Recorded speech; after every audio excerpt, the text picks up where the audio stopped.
qu'on ne vous dise pas sur comment venir en Europe et les démarches des visas, partie 2. Alors, on se voit tout à l'heure chez moi.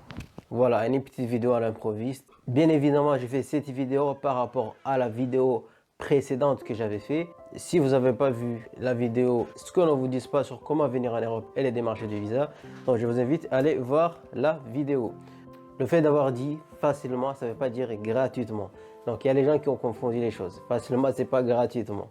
Donc, juste pour dire que avec le motif de contrat jeune fille au pair, c'est beaucoup plus simple d'avoir un visa. Donc, bien sûr, il faudra que vous payiez votre visa, votre ticket, à moins que vous vous arrangez avec votre famille d'accueil qui pourront peut-être vous payer votre ticket avec un arrangement. Je le dis, ce n'est pas toujours le cas, mais ça existe aussi.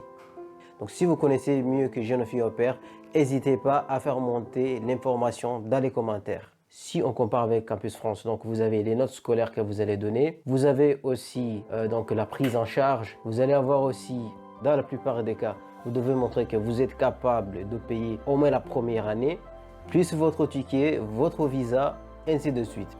Voilà pourquoi je dis que c'est l'un des moyens les plus simples comme motif pour avoir un visa. Voilà l'astuce. Supposons, vous connaissez une famille qui a des enfants ou les amis de vos amis, ainsi de suite.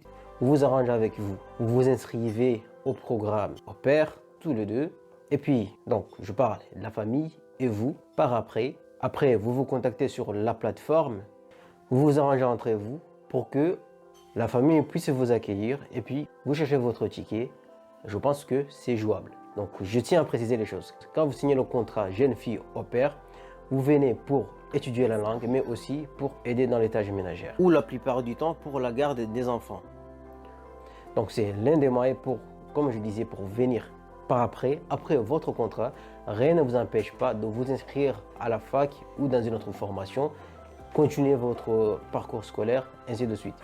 L'avantage est que, en venant en tant que jeune fille au pair, vous avez le temps à vous habituer à apprendre la langue et aussi à connaître bien le système.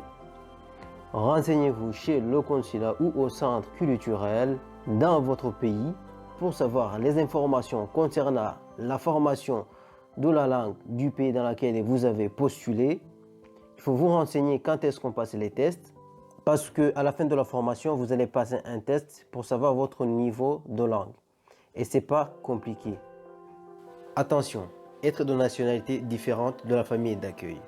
Il ne faut pas avoir un lien de parenté. Apportez la preuve qui montre que vous disposez d'une connaissance de base de la langue du pays dans lequel vous avez postulé. Je vous ai déjà parlé du test que vous avez passé.